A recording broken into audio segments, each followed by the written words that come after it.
If there's one entertainer most associated with lightening America's mood during World War II's dark days, it's Bob Hope. His commitment to the men and women that served our country is just amazing. I don't have to tell you, it's been a thrilling trip so far. Seeing those stars perform gave a little glimpse of that home that was waiting for you upon your return.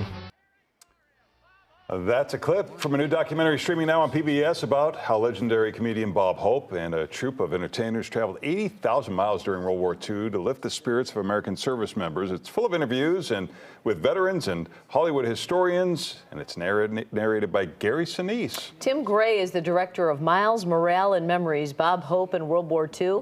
He joins us now. Thanks for being with us, Good Tim. morning.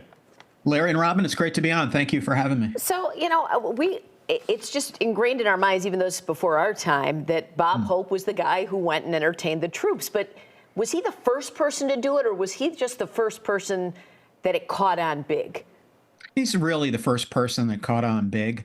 World War II was a huge conflict, and it was a war where there was a lot of film done of people who were in combat, people who were entertaining the troops. So, Bob Hope took his vaudeville experience and he brought it to a show that could be transferred all over the world, to the Pacific and Europe and all these places. So, he really is the Pied Piper for the effort to entertain the troops in wars or conflicts. Was this a new idea that the military had? I don't recall anything like this happening in World War I, for example.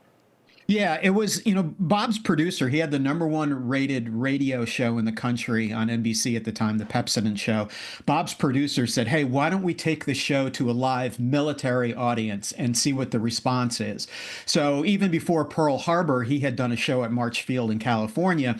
He was really nervous. He was a great entertainer at the time, but he'd never done a show just for the military. He wasn't sure how it was going to be received, and it went over gangbusters. They absolutely loved it.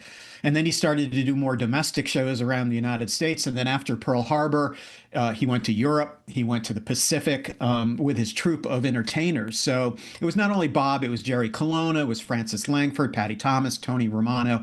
So there was this troupe that traveled.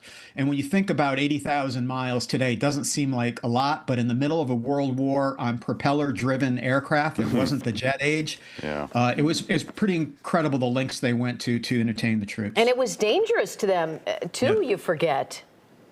Yeah, they were performing close to the front lines. I mean, their troop was strafed in North Africa.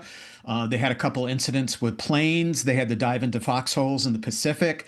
But they wanted to get as close to the people who needed that entertainment as possible. And those people would be the people on the front lines. How did it impact Bob Hope, both personally and professionally? Because as you say, he really didn't know what he was getting himself into.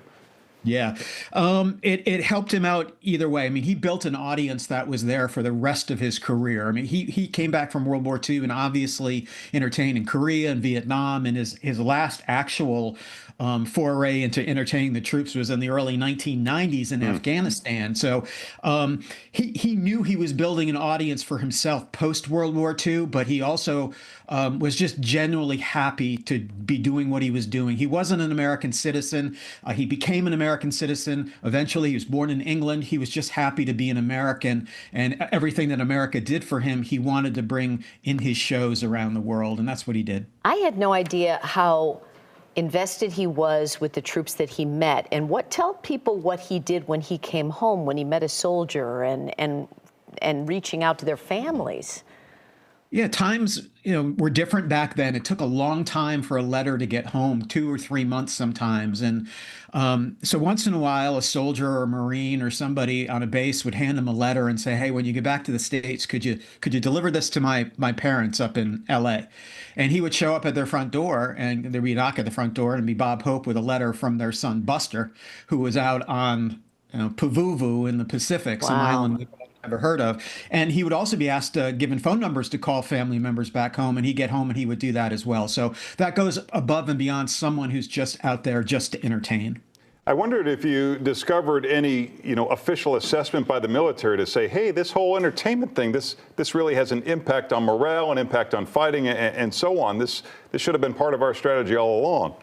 Yeah, I mean, by the end of the war, the USO had done tens of thousands of shows all over the world, and Bob Hope had been all over the world, and Bing Crosby and Mickey Rooney and other entertainers had been all over the world. So you see that the USO is still around today. That's the legacy, is that laughter in combat is needed. It's that respite of not looking behind you at the battle you just fought and not looking ahead at the battle that you're about to fight. You need some time to laugh, to be in the moment, and that's what those guys did. They entertained them and they got them to live in the moment before that next horrific battle in Europe or the Pacific.